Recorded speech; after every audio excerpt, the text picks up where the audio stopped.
केंद्रीय शहरी विकास राज्य मंत्री टोकन साहू ने दीप जलाकर कथा का शुभारंभ किया और कहा कि सनातन संस्कृति और सनातन धर्म को आत्मसात करके ही हम अपने राष्ट्र को ऊंचाई पर ले जा सकते हैं। आगरा के बल्केश्वर पार्क में विश्व कल्याण मिशन ट्रस्ट द्वारा आयोजित श्रीमद् भागवत कथा का शुभारंभ राष्ट्रीय संत पूज्य चिन्मयानंद बापू ने कहा कि भगवान कृष्ण की कथा ही सच्ची कथा है, बाकी सब सांसारिक प्रपंच। भगवान राम की कथा हमें जीना सिखाती है, जबकि भगवान कृष्ण की भागवत कथा मृत्यु के भय से हमें निर्भय कर देती है और मृत्यु को महोत्सव बना देती है। कथा के पहले दिन पौधारोपण करके पर्यावरण संरक्षण का संदेश दिया गया। कथा के साथ सामाजिक सरोकारों से जुड़कर राष्ट्र सेवा का पूर्ण लाभ अर्जित करने की अपील की गई।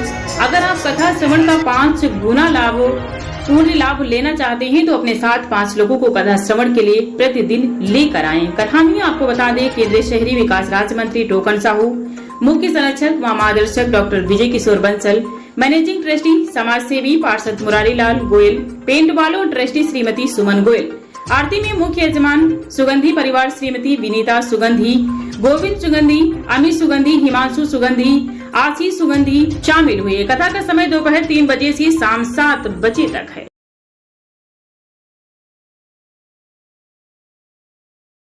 मैं बाबा भोलेनाथ के उमा जमुना जी के आशीर्वाद से श्रीमद् भगवत कथा बल्केश्वर पार्क में 22 अगस्त से आज से शुरू हो गई है, जहां बापूजी सभी देवी देवताएं, हनुमान जी सभी यहाँ विराजमान हैं। सभी आशीर्वाद देने के लिए हम सभी भक्तों को यहाँ पर आज विराजमान है।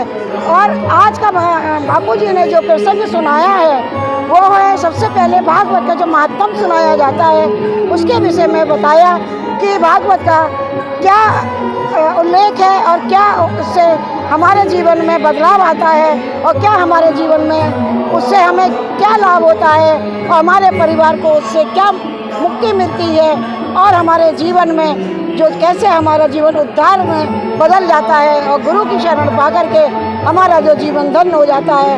तो आकर के यहाँ पर सभी लोग ऐसा लग रहा है जैसे कि हम ब्रज में बैठे हुए हैं और भगवान श्री कृष्ण के मुख से भागवत का श्रवण कर रहे हैं। जैसे कि कुरुक्षेत्र में श्री कृष्ण जी ने अर्जुन को जब उपदेश दिए थे, उसी प्रकार व्यासपीठ पर बैठे हुए सद्गुरुदेव आज कृष्ण के रूप में हमें उपदेश दे रहे हैं कि आने वाले कलयुग से अगर पार पाना है और हमें भव से सागर में उतरना है तो भागवत का, रामचरितमानस का बच्चों को भी सभी को लाइए ताकि वो भी इस चीज़ को जान सकें और हमारा जीवन धन्य हो, हम भव सागर पार हो जाएं।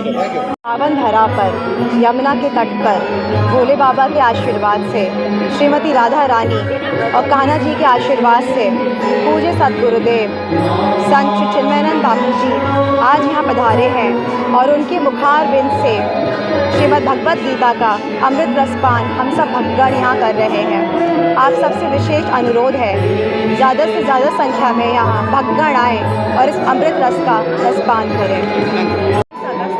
28 अगस्त तक चिन्मयानंद बापू जी की कथा का रसपान किया जा रहा है। यहाँ पर भारी भक्तों की भीड़ लगी हुई है और मैं सभी से ये विनती करना चाहती हूँ। तो मैं प्रयास फाउंडेशन के सम्मानित अध्यक्ष और सभी सदस्यों को हृदय से धन्यवाद देना चाहूँगा जिनके द्वारा भागवत कथा का आयोजन किया गया है। पूज्य बापूजी हमारे राष्ट्रीय संत हैं। भारत की संस्कृति को, भारत के संस्कार को विश्व के कोने कोने में ले जाने का काम हमारे बापूजी करते हैं। हमारे वजस्वी और तेजस्वी वक्त है, ऐसे दिव्य पुरुष के द्वारा हम सबको कथा सुनने का सौभाग्य प्राप्त होगा। ये भारत वो भूमि है जहाँ भगवान राम का पदार्पण होता है, जहाँ भगवान कृष्ण आते हैं। हम अपने मर्यादा पुरुषोत्तम श्री रामचंद्र जी के चरित्र को सुनकर, योगेश्वर भगवान कृष्ण के चरित्र को सुनकर के हम अपने जीवन को धन्य बना सकते हैं। हम भारत की एकता के सूत्र में बांध सकते हैं। इसलिए हम सबको उनके चरित्र को सुनना चाहिए और सुन करके उसे आत्मसात भी करना चाहिए, क्योंकि राम के चरित्र से ही हम चरित्रवान बन सकते हैं। हमारा कुत्तों पर बड़ा बवाल हो रहा है, दिल्ली के मुख्यमंत्री को भी थप्पड़ मारा गया, क्या कहना चाहेंगे, किस तरह की कार्रवाई की जा रही है?